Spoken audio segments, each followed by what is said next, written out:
Glórias a Deus, aleluia. Cumprimento a todos com a paz do Senhor Jesus. Amém. Glórias a Deus. Você que está nos acompanhando através da live, que a graça e a paz do nosso Senhor Jesus seja contigo, meu irmão, minha irmã, né? Quão importante é nós matarmos, né, a nossa carne, né? Enterrarmos o nosso velho homem, né, irmãos? A carne milita contra o espírito, mas nós possamos, irmãos, ser revestidos do espírito para vencer todas as consciências da carne, como disse essa palavra aqui, a qual nosso pastor trouxe nessa noite, meus irmãos. Para eu dar início, né, à segunda parte da aula de número 10, né, a qual começamos sexta-feira passada, você que acompanhou pela live, vocês que estão aqui, falamos sobre as profecias que despertam e trazem esperança. Profecia que despertam e trazem esperança. Trouxe aqui alguns exemplos pessoais, né? Algumas experiências que eu tive a respeito de profecias, onde Deus usou pessoas para falar com a minha vida, para falar com a vida de conhecidos, né? E através disso nós vemos quão é importante as profecias na vida do crente, irmãos. Quão importante é a profecia na vida do povo de Deus. Como foi antigamente, ainda continua sendo. Deus usa os profetas, Deus usa os seus servos para falar diretamente ou indiretamente ao nosso coração, nos preparando para o futuro, nos dando ensinamento, direção para vivermos o presente e trazendo sempre ao nosso coração a esperança, né? A esperança e despertando essa esperança, né? De que um dia o Senhor Jesus voltará, que é a mais preciosa profecia a qual nós aguardamos, que o Senhor Jesus voltará e buscar a tua igreja, né, irmãos? Então, como importante é a profecia nas nossas vidas. Lemos aqui alguns textos a qual a revista nos dá, irmãos, para fazermos em classe. Lemos aqui em Jeremias 1, do 4 ao 10, que diz assim: assim veio a minha palavra do Senhor dizendo, antes que te formasse no ventre eu te conheci, e antes que saísse da madre te santifiquei, e as nações te dei profeta. Então disse eu, Senhor Jeová, eis que não sei falar, porque sou uma criança.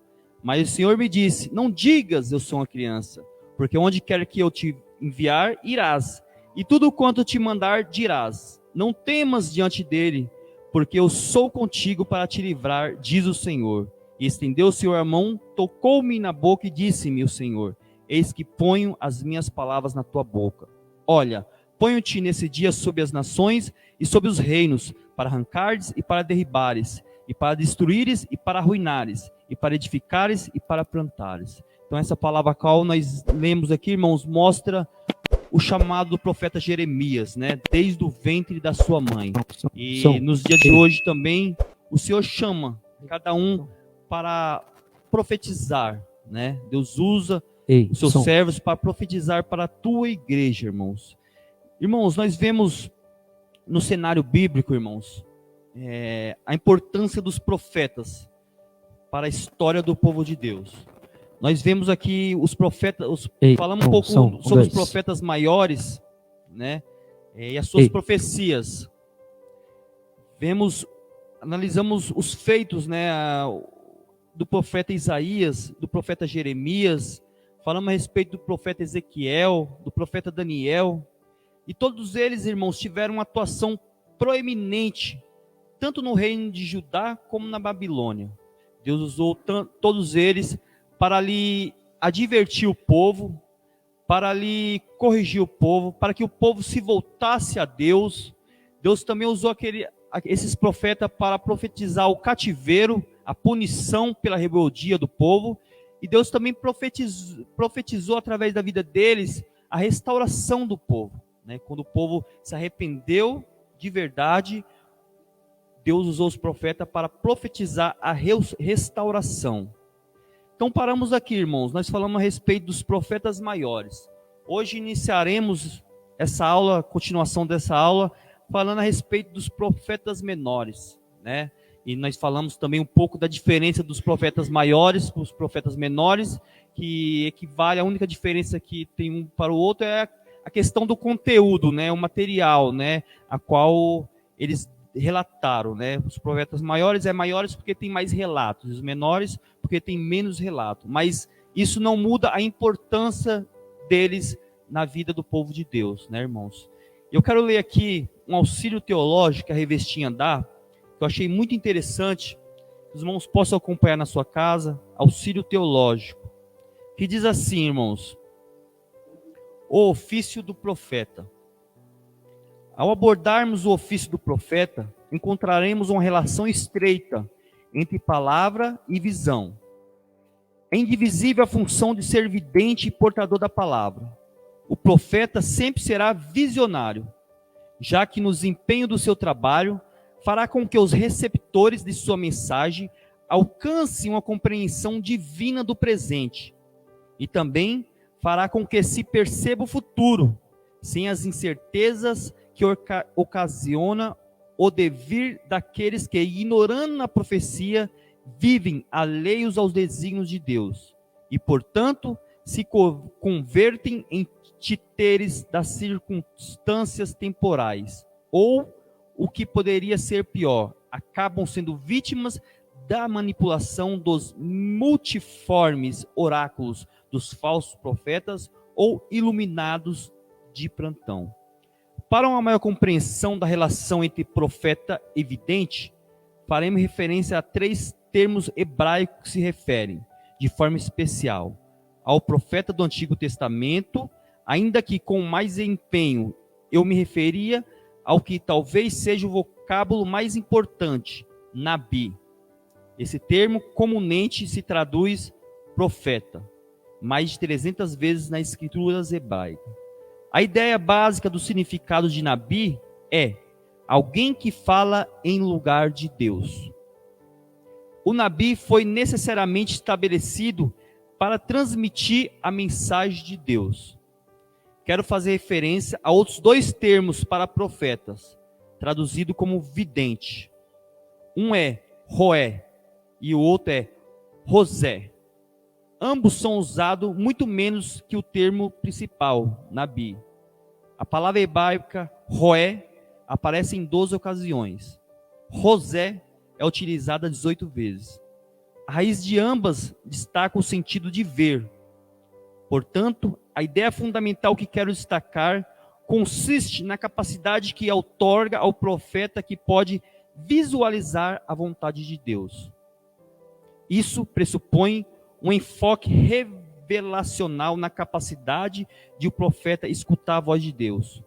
Por conseguinte, o oposto a essa capacidade de ver é a cegueira própria de quem, tendo os olhos, não vê, já que se trata do âmbito do oculto aos sentidos humanos, e é necessário que Deus tire o véu do mundo espiritual e se dê a conhecer. Então aqui onde nós lemos, irmãos, explica que Deus tanto usa o profeta para falar, tanto Deus fala diretamente ao profeta, né, em palavras, como Deus usa em forma de visão.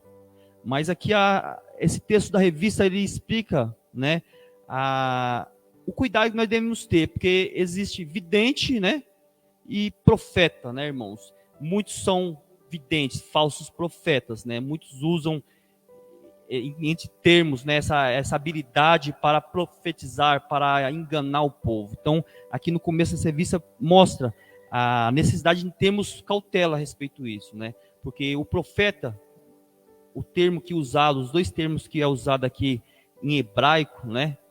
Tanto ele é usado na palavra como em visão. Nos dias de hoje nós vemos claramente que muitos, na verdade nos dias de hoje raramente, né? Esse dom assim tem, né, diminuído um pouco, não sei porquê no meio do povo de Deus, mas muitos ainda é usado com visão, né? Ele vê claramente aquilo que vai acontecer, aquilo que Deus tem mostrado para ele, né? Então é de suma importância, irmãos, tanto o profeta ser usado na palavra como em visão, né? E ambos nós devemos estar atentos, com nossos olhos espirituais abertos, como diz aqui a palavra, né? Para entender, né, como foi dito no começo dessa aula, que nós possamos entender os falsos profetas e os verdadeiros profetas. Conhecer se a profecia realmente vem de Deus, se aquela visão realmente vem de Deus. Nós explicamos aqui as maneiras, né, conhecendo o profeta, né, conhecendo aquele que está profetizando, se ele realmente tem vida com Deus, se a profecia vai se cumprir, se ele está dentro da palavra, né, dos ensinamentos, se ele anda conforme a palavra ou se ele não usa somente um texto da palavra para, né, falar uma ideia, né, para ter uma base para o seu estudo, para a sua maneira de viver, mas que ele possa viver completamente a palavra, né, de um todo, né, irmãos? Então é isso, irmãos. Agora vamos falar a respeito dos profetas menores. Nós vimos a respeito a importância dos profetas maiores. Vamos falar um pouquinho a respeito dos profetas menores. Tópico de número 2 da revista. Os profetas do Reino do Norte. 2 profetas menores profetizaram para Israel, Amós e Oséias. Se os irmãos puderem abrir em Amós, nós vamos ler bastante referência em Amós e em Oséias, né? Amós profetizou quando Israel vivia grande prosperidade. Então nós vemos, irmãos, que Deus usa os profetas tanto para profetizar bênção, como também para profetizar castigo, juízo, né? Muitas das vezes não é só bênçãos que vai ser profetizado. Então nós temos que receber também. Nós temos que estar atento para receber também o juízo, receber aquilo que Deus tem contra nós, né? E isso não é para o nosso mal, isso é para o nosso bem, irmãos, porque o Pai corrige aquele que ama. O Pai corrige aquele que ama. Então ele dá uma oportunidade para nós se voltar a Ele, se arrepender. Por isso que as profecias nos preparam para o futuro. Se alguém profetiza para nós, para que nós venhamos se arrepender, é porque Deus quer esse arrependimento de nós, Deus quer esse conserto. Então, isso vai despertar em nós melhoria para o futuro, né, irmãos? Se nós se arrepender, certamente nós não vamos ser punidos, o juízo não vai vir sobre nós, né? Deus vai se arrepender do mal que tinha contra nós e vai nos abençoar, né, irmão? Então, aqui no profeta Amós, no capítulo 6, no versículo 1, ele profetiza ao povo de Israel prosperidade, né? Ele profetiza na época que Israel estava próspero, né? Que diz assim: ai dos que repousam em Sião, e dos que estão seguros no monte de Samaria, que tem nome entre as primeiras nações, e as quais vem a casa de Israel.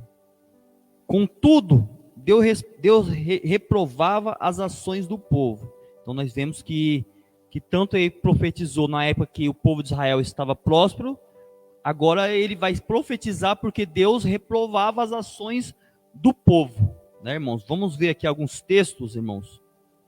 Em Amós 2, do 6 ao 8, Deus usa o profeta Amós para profetizar contra a corrupção do povo, né? Então vamos ler aqui esse texto, irmãos. Amós 2, do 6 ao 8, diz assim: assim diz o Senhor, por 3 transgressões de Israel, e por 4, não retirarei o castigo, porque vendem o justo por dinheiro, e o necessitado por um par de sapatos.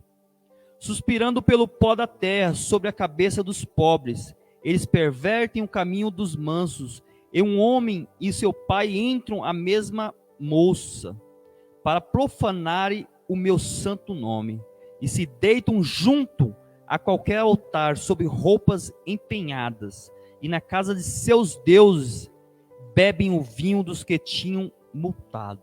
Então nós vemos aqui nesse texto a insatisfação de Deus para com o povo de Israel, né, irmãos? Nós vemos aqui que Deus usou o profeta Amós para profetizar ao povo que Deus estava insatisfeito com essas práticas, né? Onde nós acabamos de ler, com a corrupção, com o suborno e com a injustiça. No capítulo 5 e verso 11 também, do mesmo livro do profeta Amós, diz assim: portanto, visto que pisais o pobre e dele exigia um tributo de trigo, edificarei casas de pedras lavadas, mas nelas não habitarão. Vinhas desejáveis plantareis, mas não beberei do seu vinho. Então aqui Deus mostra o castigo por conta dessa corrupção. Então nós vemos, irmãos, que tanto o profeta era usado para profetizar quando o povo estava próspero, estava corretamente, como o povo estava em obediência. Assim é nos dias de hoje, irmãos. Assim é nos dias de hoje. Eu dei um exemplo aqui na aula passada a respeito do Sandro, né? Que Deus profetizou sobre a vida dele para que ele se arrependesse, que Deus queria tratar com ele, mas ele não deu ouvido à profecia, continuou as mesmas práticas, e o juízo veio sobre ele, né? Ele acabou falecendo, né? Mas Deus o alertou antes, e Deus é assim com nós, irmão. Deus nos alerta através de seus profetas, né? Deus nos alerta para que nós possamos se preparar.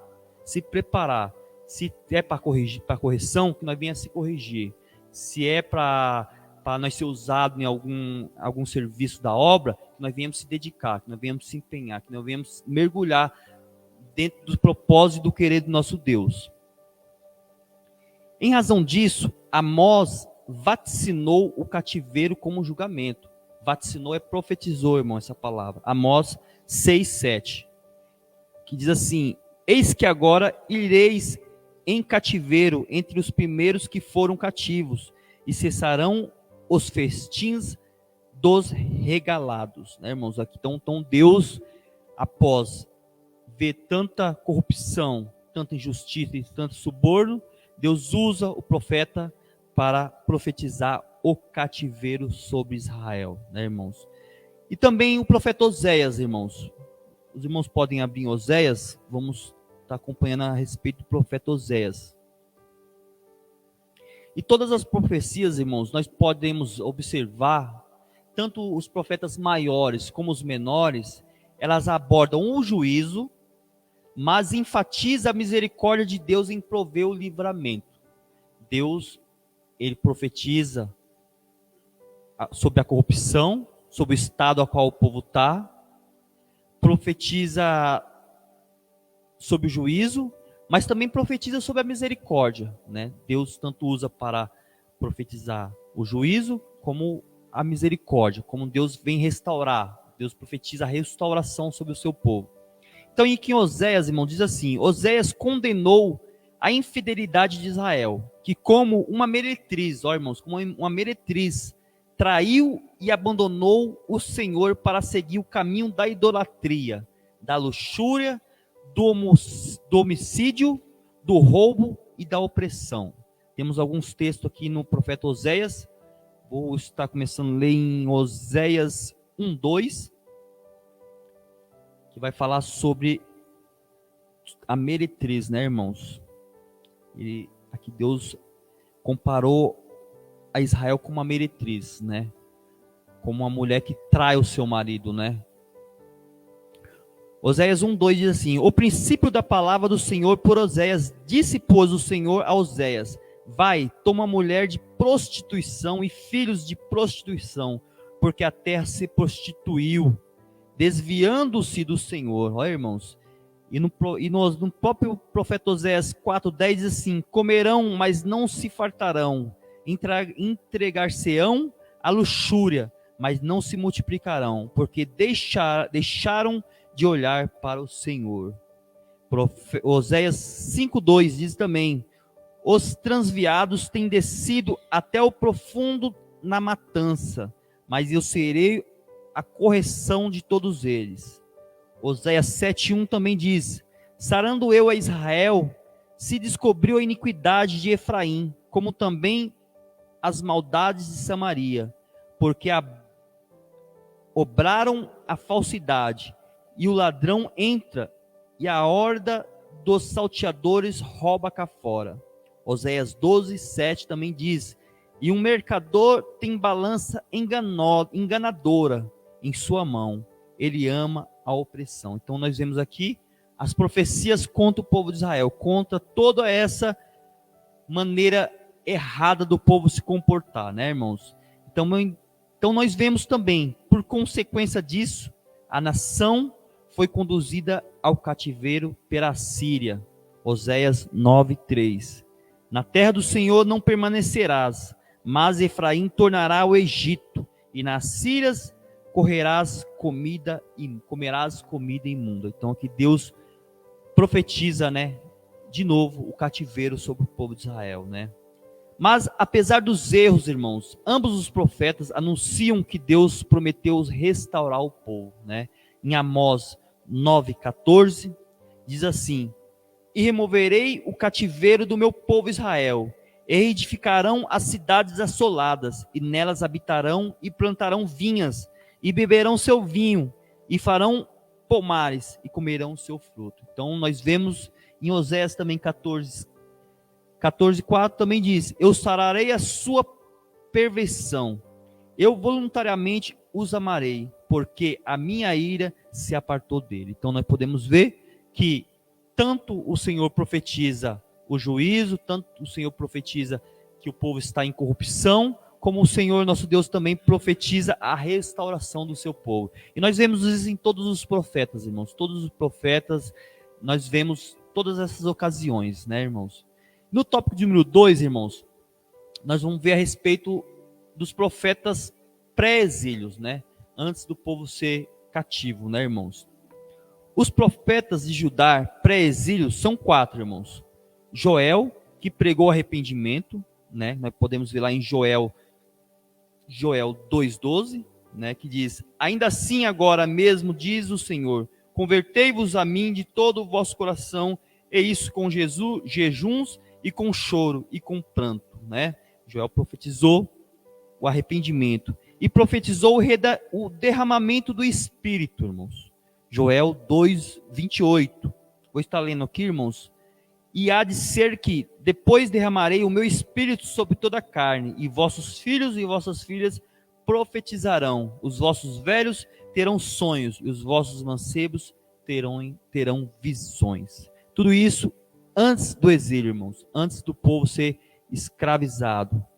Miqueias, que denunciou a falsa espiritualidade. O profeta Miqueias foi usado para profetizar a falsa espiritualidade. Miqueias 2:11. "Se houver algum que siga o seu espírito de falsidade, mentindo e dizendo, eu te profetizarei acerca do vinho e da bebida forte. Será esse tal o profeta desse povo." Então, Miqueias foi usado para profetizar a respeito da falsa espiritualidade. E no 3:11, irmãos, de Miqueias, diz assim: "Os seus chefes dão as sentenças por presente, e os seus sacerdotes ensinam por interesse, e os seus profetas adivinham por dinheiro, e ainda se encostam ao Senhor, dizendo, não está o Senhor no meio de nós, nenhum mal nos sobrevirá." Então, nós podemos ver, observar nessa palavra, né, que naquela época tinha aqueles que eram os falsos profetas, né, que fingiam ser espiritual, mas não eram, irmãos. Usavam de interesse, né, irmãos, como aqui diz, adivinhavam por dinheiro, e ainda dizia o Senhor, né, ainda diziam, né, não está o Senhor no meio de nós, nenhum mal nos sobrevirá, né, irmãos? Então, o profeta Miqueias foi usado para profetizar a falsa espiritualidade. Ele também anunciou, irmão, a destruição de Jerusalém, o cativeiro babilônico e a restauração de Judá. Alguém lê para mim aí, por favor, em Miqueias 3:12. Olha que palavra, né, irmãos? "Portanto, por causa de vós, Sião será lavrada como campo", né, irmãos? "E Jerusalém se tornar um montão de pedra", né? Então nós vemos nessa palavra que o Senhor anunciou a destruição, né? A destruição. Em Miqueias 4:10, irmãos, diz assim: "Sofre dores, trabalhos, ó filho de Sião, como que está de parto, porque agora sairás da cidade e morarás no campo, e virás até a Babilônia, ali, porém, serás livrada. Ali te remirá o Senhor da mão de seus inimigos." Então, aqui nós vemos que o Senhor, através do profeta Miqueias, profetizou a destruição de Jerusalém, de Judá, e o cativeiro babilônico, né? Mas tudo dentro disso aí, ele profetizou também a restauração do seu povo. Dentro desse versículo 4:10, ele fala que remirá o Senhor da mão dos seus inimigos. Tanto ele enviou o povo para o cativeiro, como remiu o povo do cativeiro. Também em Abacuque, irmãos, nós também vamos ver semelhantemente as mesmas situações. Abacuque que reclamou da violência, do litígio e da sentença distorcida, né, irmãos? Vamos ler em Abacuque 1, do 1 ao 4. Alguém pode ler para mim, por gentileza? Advertência revelada ao profeta Abacuque. Até quando, Senhor, clamarei por socorro, sem que tu ouças? Até quando gritarei a ti violência, sem que tragas salvação? Porque me fazes ver a injustiça e contemplar a maldade? A destruição e a violência estão diante de mim. A luta e conflito por todo lado. Por isso a lei se enfraquece e a justiça nunca prevalece. Os ímpios prejudicam os justos, e assim a justiça é pervertida.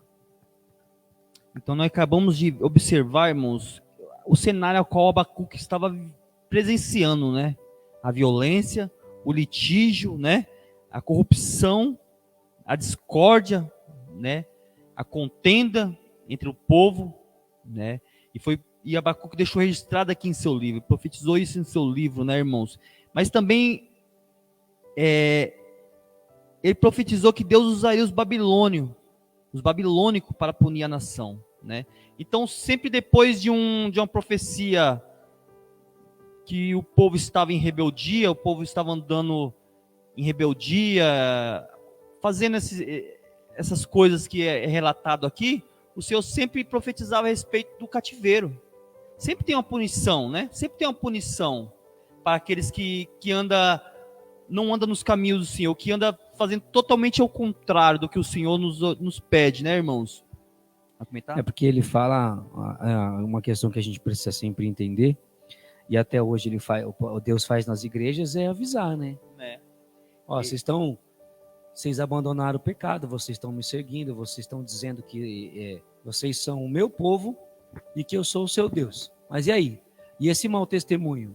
E esse cochear em dois pensamentos? E esse na igreja é uma coisa e esse lá fora é outra. E esse canta louvor e vai lá e escuta a música do mundo. E aí? Se não consertar, né, a gente fala assim, a época da graça. Tá, mas como até mesmo um dia eu trouxe na igreja, a graça não pode ser amuleto para a gente viver uma vida de pecado, só porque ele está sempre pronto a perdoar. Porque em todo momento, na época da graça, na época que Jesus veio, o Novo Testamento, ele encontrava alguém que estava pecando e disse, vai e não peques mais. Não é para você viver pecando porque é época da graça, só porque Jesus está pronto a perdoar, não é assim. Ou é nova criatura, como nós lemos até no começo, ou não é. Exatamente. Então ele avisa. E Deus é tão bom que ele nos avisa mesmo, né? Ele não deixa nós desavisado, né? Ele nos avisa, né? Ele usa os seus profetas, ele usa a sua palavra para nos avisar, para nos corrigir, para nos orientar, né? Para que nós possamos andar conforme o seu querer, né? Ele também, profeta Abacuque, profetizou que Deus usaria os babilônicos para punir a nação de Israel, né? Em Abacuque 1,6 diz, porque eis que suscito os caldeus, nação amarga e apressada, que marcha sob a largura da terra para possuir moradores não suas, né?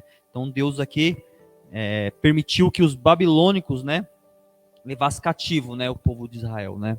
Por conta de todos esses problemas a qual eles viviam, né, irmãos? Sofonias também, irmãos, ele apontou os pecados dos príncipes e a destruição no grande dia do Senhor. Sofonias 1,4, que diz assim, e estenderei minha mão contra Judá e contra todos os habitantes de Jerusalém, e exterminarei desse lugar o resto de Baal e o nome dos quemarins com os sacerdotes. Sofonias 1,8 também diz assim, e acontecerá que no dia do sacrifício do Senhor, hei de castigar os príncipes e os filhos do rei, e todos os que se vestem de vestidos estranhos. E temos o 1,14 também, irmãos, que diz a respeito disso. O grande dia do Senhor está perto, e se apressa muito a voz do dia do Senhor. Amargamente clamará ali o homem poderoso, né, irmãos? Então aqui nós vimos o profeta Sofonia profetizando a respeito dos pecados, sobre a destruição do grande dia do Senhor, né? E a restauração do remanescente, daqueles que ficaram, né, do remanescente que ficaram do cativeiro. Sofonias 3:13. O remanescente de Israel não cometerá iniquidade, nem proferirá mentira, e na sua boca não se achará língua enganosa, porque serão apacentados e deitar-se-ão, e não haverá quem os espante, né? Todas as profecias abordam juízo, mas enfatizam a misericórdia divina em prover o livramento. Então, de todos, irmãos, de todas as profecias, de todos os profetas, tanto os menores como os maiores, nós vamos ver essas situações. Deus usando para profetizar, para que o povo venha a se arrepender, profetizar o seu descontentamento para com o povo. Toda vez que o povo se desviar, toda vez que o povo se corromper, Deus vai profetizar contra o povo. Mas também profetiza o juízo sobre esse povo, que é em forma de cativeiro, e também profetiza a restauração desse povo. Então, a importância das profecias nas nossas vidas é essa, irmão. Ela nos prepara, Deus não nos deixa desapercebido. Deus, ele nos alerta. Ele sempre tem nos alertado. Ele é tão misericordioso que ele nos alerta a respeito do pecado, para que nós venhamos se corrigir. Aquele que não der ouvido às profecias, aquele que não dá ouvido à palavra do Senhor, sofre o juízo, sofre a punição. Então, que nós possamos estar com nossos ouvidos atentos às profecias do Senhor, tanto em forma de palavra, tanto diretamente conosco, um profeta, um irmão ser usado por Deus para falar conosco, nós possamos estar sensível à voz do Senhor. Tanto como visões, né, como vimos aqui, né, tem profetas que é usado em visões, né, então nós possamos estar atentos.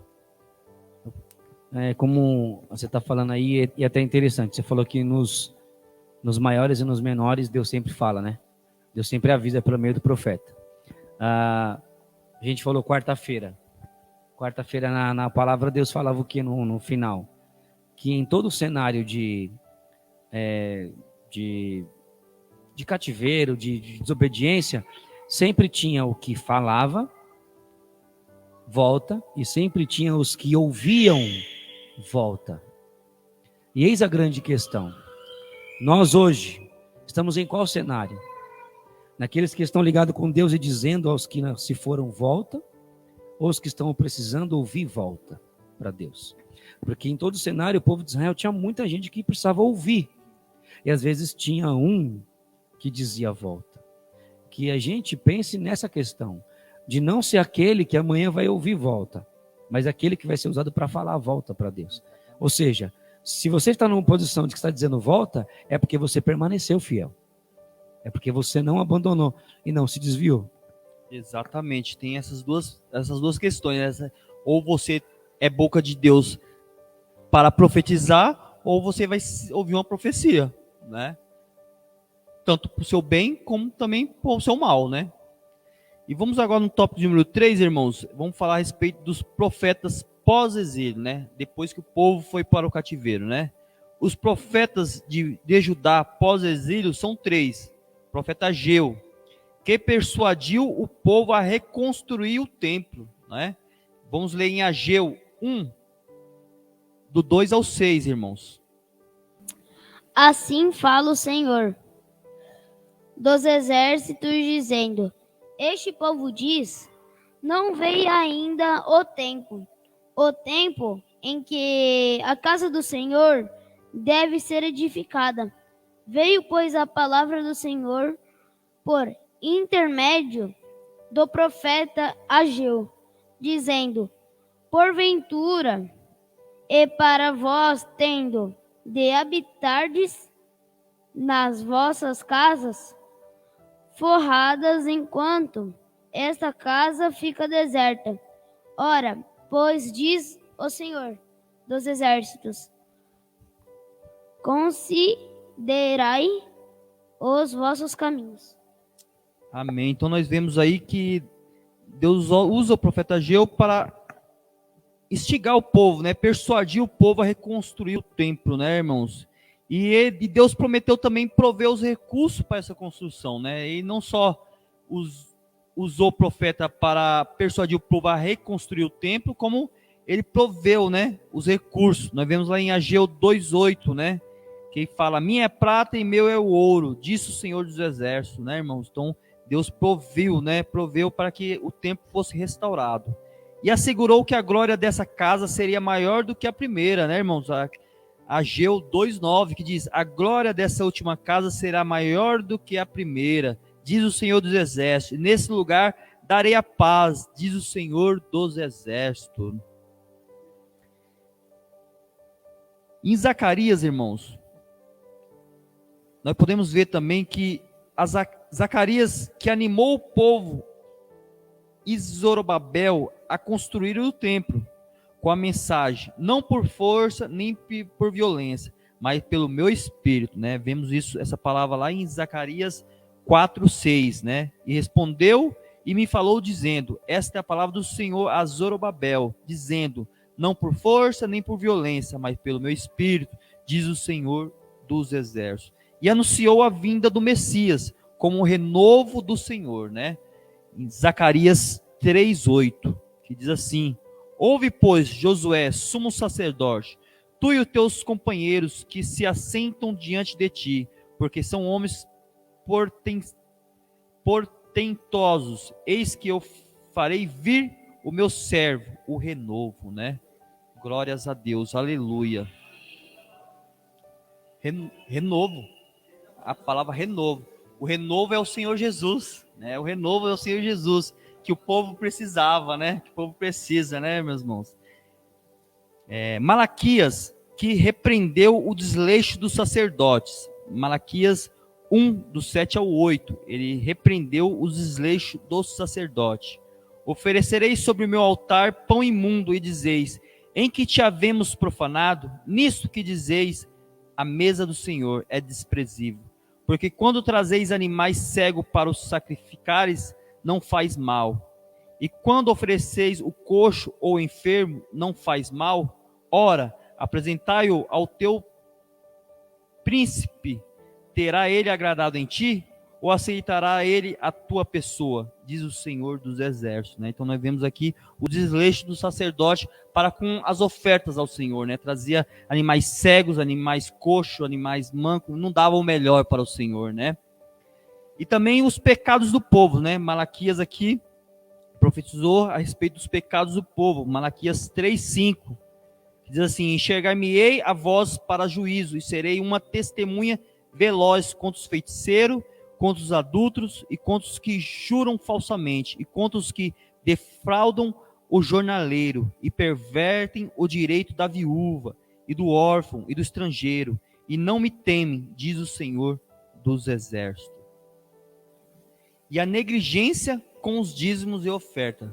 Malaquias também profetiza a respeito da negligência a respeito dos dízimos e das ofertas. Malaquias 3:8, 9, né? Roubai o homem a Deus, todavia vós me roubais e dizeis: em que te roubamos?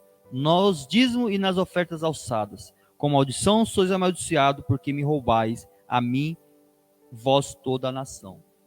O livro encerra o cânon do Antigo Testamento e conclui com a promessa de que o dia do Senhor está vindo. Malaquias 4, 5 ao 6. Eis que eu vos envio o profeta Elias antes que venha o dia do grande e terrível do Senhor, e converterá os corações dos pais aos filhos e os corações dos filhos aos pais, para que eu não venha e fira a terra com maldição. Então nós vemos aqui, irmãos, que o Senhor nosso Deus usou os profetas, né, para falar todas essas coisas, né, tudo aquilo que o povo vinha vivendo, né, tanto o povo como o sacerdote, a qual nós lemos aqui. Então Deus não nos deixa desapercebido, Deus nos avisa, Deus usa os seus profetas para nos avisar, para nos alertar, para nos corrigir. E temos também o tópico número 4 aqui, irmãos, que fala a respeito dos demais profetas, né, a qual nós não citamos ainda. O profeta Jonas foi enviado para pregar em Nínive, a capital da Síria, Jonas 1:2. A mensagem era de destruição por causa da maldade do povo, Jonas 3:4. Porém, a nação se converteu e Deus cancelou o juízo sobre ela. Conhecemos muito bem a palavra, a história de Jonas, do profeta Jonas, né, irmãos? Onde Deus queria enviar ele para Nínive, mas ele queria ir para o lado contrário, né? O profeta não quis ouvir a voz do Senhor, não quis enfrentar essa empreitada, né? Temeu, talvez, não sei, mas teve essa consequência, né? De um jeito ou de outro ele foi, né, irmãos? Dentro da barriga de um peixe, mas ele foi, né, irmãos? E aqui ele profetizou, né, a respeito da destruição,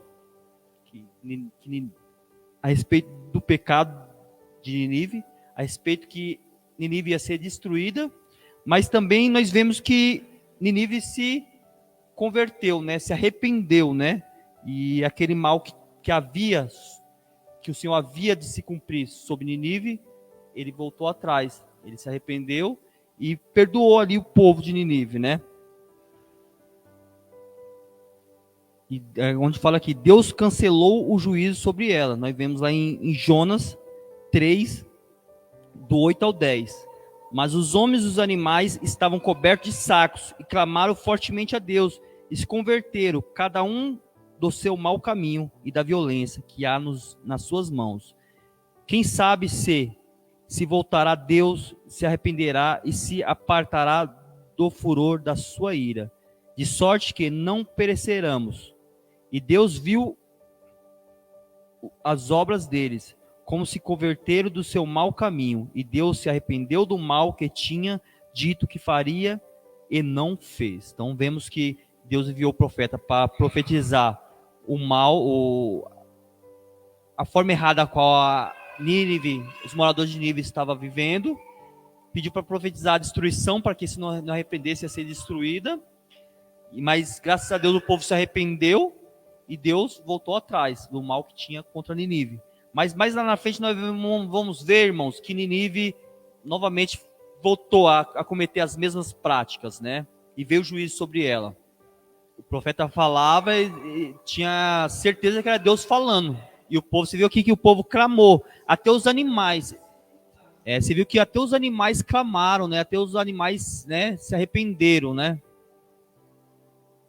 Contudo, 150 anos depois, Naum profetizou a condenação de Nínive, né? Naum 1:1, irmãos, diz assim: peso de Nínive, livro da visão de Naum, o Eucosita. Naum 1:9, diz assim: que pensais vós contra o Senhor? Ele mesmo vos consumirá de todo, não se levantará por duas vezes a angústia. Né, irmão? Nós vemos que depois de 150 anos, Nínive começou a praticar as mesmas práticas, né? E veio sobre ele a destruição, né? Aqui diz aqui que os assírios foram destruídos pela insistência em praticar a crueldade. Naum 3, do 1 ao 4. Né, irmãos? Nós vemos a destruição de Nínive aqui, em Naum 3, do 1 ao 4. Que diz assim: ai da cidade ensanguentada, ela está toda cheia de mentiras e de rapina. Não se aparta dela o roubo, estrépito de açoites há, e o estrondo e os cavalos atropelam e os carros vão salteando. Versículo 3. O cavaleiro levanta a espada flamejante e a lança relampagueante, e haverá uma multidão de mortos e abundância de cadáveres, e não terão fim os defuntos, tropeçarão nos seus corpos, por causa da multidão dos pecados da muito graciosa meretriz, da mestra dos feiticeiros, que vendeu os povos com os seus deleites, e as gerações com suas feitiçarias, né? Nós vimos aqui a destruição de Nínive, né? Vai ter um montão de cadáveres, né? Como diz a palavra, né, irmãos? E também em Obadias, irmãos, denunciou a soberba dos edonitas. Eles eram descendentes de Esaú e praticavam violência contra Judá. Em Obadias 1, do 8 ao 11, né, fala a respeito disso. E por essa razão Deus os condenava à destruição. Em Obadias 1, do 15 ao 16. enquanto Judá seria restaurada. Obadias 1:17. Então nós sempre falamos, irmãos, sempre observamos aqui que sempre há a profecia alertando o povo a respeito do pecado, há a profecia a respeito do juízo e há também a profecia a respeito da restauração, né, irmãos? Então Deus vem falando conosco. Então vamos para o último tópico, irmãos. É bem rapidinho. Tópico número 3 vai falar a respeito do livro do Apocalipse, né? As profecias que há no livro do Apocalipse, né? Diz assim: autoria, propósito e destinatários. O dicionário bíblico Wycliffe assevera que o termo grego Apocalipse significa revelações especiais de Deus ao homem em Jesus Cristo, né? Nós vemos isso aí em Lucas 17:30. Assim será no dia em que o Filho do Homem se há de manifestar. Vemos também em Romanos 8:18. Porque para mim tenho por certo que as aflições desse tempo presente não são para comparar com a glória que em nós há de ser revelada. Em 2 Tessalonicenses 1:7 diz assim: e a vós que sois atribulados, descanso conosco, quando se manifestar o Senhor Jesus desde o céu com os anjos do seu poder. Em 1 Pedro 1:13 diz assim: portanto, cingindo os lombos do vosso entendimento, sede sóbrios e esperai inteiramente na graça que se vos ofereceu na revelação de Jesus Cristo. Então nós vemos que a abertura desse livro de Apocalipse já vem falando a respeito da revelação do Senhor Jesus, né? Quando nós lemos em Apocalipse, capítulo 1, versículo 1, a parte A, diz assim: revelação de Jesus Cristo, a qual Deus lhe deu, né, irmãos? Assegura também que o propósito é mostrar as coisas que brevemente devem acontecer. No mesmo versículo, mas a parte B diz assim: para mostrar aos seus servos as coisas que brevemente devem acontecer. E na parte C, irmãos, apresenta o autor, né? Apresenta o apóstolo João como seu autor. E pelo seu anjo os enviou e as notificou a João, seu servo. E também apresentou os destinatários, para quem seriam essas revelações, para quem seriam essas profecias, né, irmãos? Nós podemos ver lá em Apocalipse 1:11, que dizia: o que vês escreve, ou num livro, envio às 7 igrejas que estão na Ásia, a Éfeso, a Esmirna, a Pérgamo, a Tiatira, a Sardes, a Filadélfia e a Laodiceia. Então nós vemos aqui que tinha um destino essas mensagens, né? E há um destino ainda, né, irmãos? E há um destino. Não foi. Nós podemos usar todas as mensagens, todas as revelações, todas essas profecias para proveito das nossas vidas, né? Está registrado, ficou registrado no livro aqui. O apóstolo Paulo deixou registrado no livro do Apocalipse tudo aquilo que o Senhor Jesus revelou a ele para alertar aquelas igrejas. Tudo. Nós temos um ensinamento, e cada um nós podemos aprender. Tanto a igreja de Tiatira, Laodiceia, nós temos muito que aprender a respeito disso. Então, essa profecia está até hoje para nós termos proveito dela, fazemos proveito dela, irmãos. E o livro de Apocalipse encerra com o cânon do Novo Testamento e revela a vitória final do reino de Deus, né, irmãos? Tópico número 2 vai dizer que é uma mensagem de esperança. As profecias aqui ditas em Apocalipse é uma mensagem de esperança aos nossos corações. Como eu sempre costumo dizer e torno a repetir, que a maior das profecias é aquela que o Senhor Jesus irá retornar. Essa que nos traz esperança, essa que nos traz forças para continuar, irmãos. Na revelação, Cristo disse a João: escreve essas coisas que tem visto e as que são e as que hão de acontecer. Apocalipse 1:19. Escreve as coisas que tem visto e as que são e as que depois dessas hão de acontecer. Então aqueles que estão o tempo presente, o tempo passado, o tempo presente e o tempo futuro, irmãos. Trata-se o livro de Apocalipse.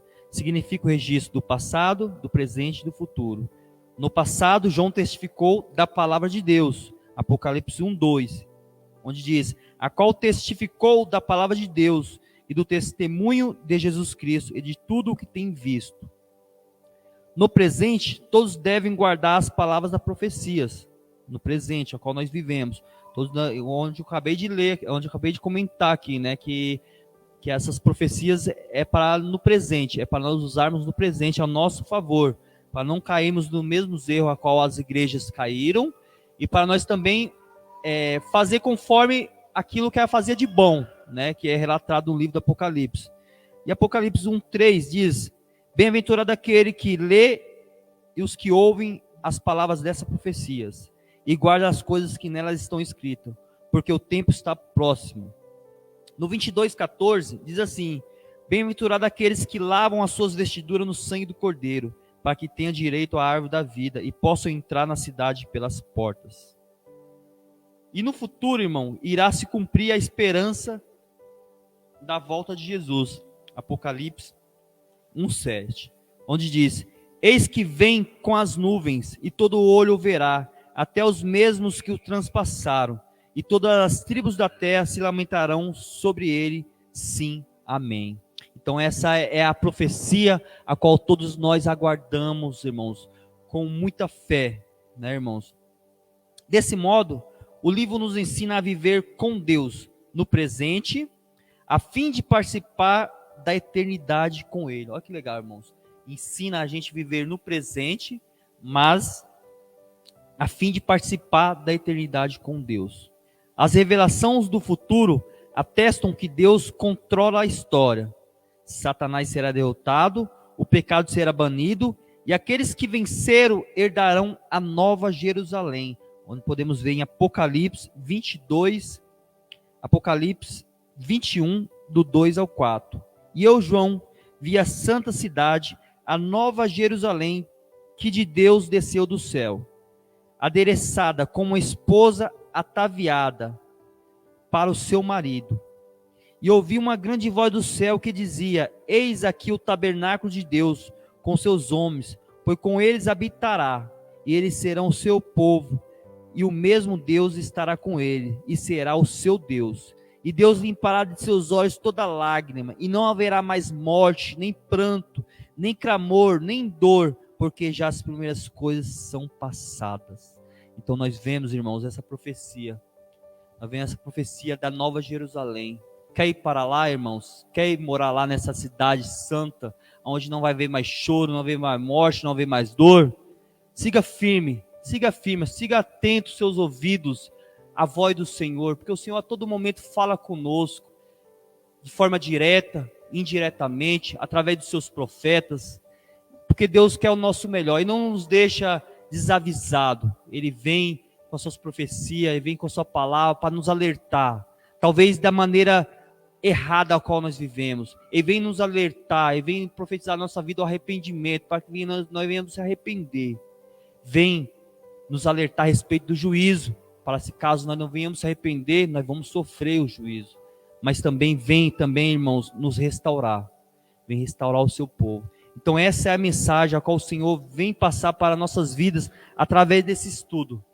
Que as profecias despertam e trazem esperança. E a maior das profecias está para se cumprir, que é a volta do nosso Senhor Jesus. Então que nós possamos estar preparados, que nós possamos estar atentos para receber o nosso Senhor Jesus nos ares e morar nessa cidade santa, Nova Jerusalém, né, irmãos? Então é isso, irmãos. Que o Senhor possa ter te abençoado com esse estudo, né? E que o Senhor possa falar ao seu coração. Esse estudo, essa aula vai ficar registrada aí, gravada nas nossas redes sociais. E às vezes também os nossos irmãos, o irmão Maurício, Diácono Maurício, Diaconisa Cláudia, sua esposa, eles postam em seu canal as aulas que aqui nós é ministrada, falando do reino. Vou fazer a propaganda aqui do canal, e se inscreva lá, irmãos, é bênção. Lá tem conteúdos que edificantes para a sua vida, né? E essas aulas também encontram-se lá. Então que você possa, não sei se você vai assistir agora, os que não assistiram agora, futuramente vocês possam assistir, possam ser abençoados com mais esse ensino aqui das palavras do Senhor. Eu agradeço a sua presença, agradeço a sua cooperação, né? Eu sei que é muito importante, né, a palavra do Senhor ser estudada, né, em nossas vidas, para que nós não venhamos cair no erro, né, irmãos? Para que nós não venhamos a tropeçar. Eu agradeço essa oportunidade em nome de Jesus. Olá! Seja bem-vindo ao canal Falando do Reino. Se você for novo por aqui, se inscreva no canal e ative o sininho para ser notificado dos novos vídeos. Aproveita e já deixa seu like.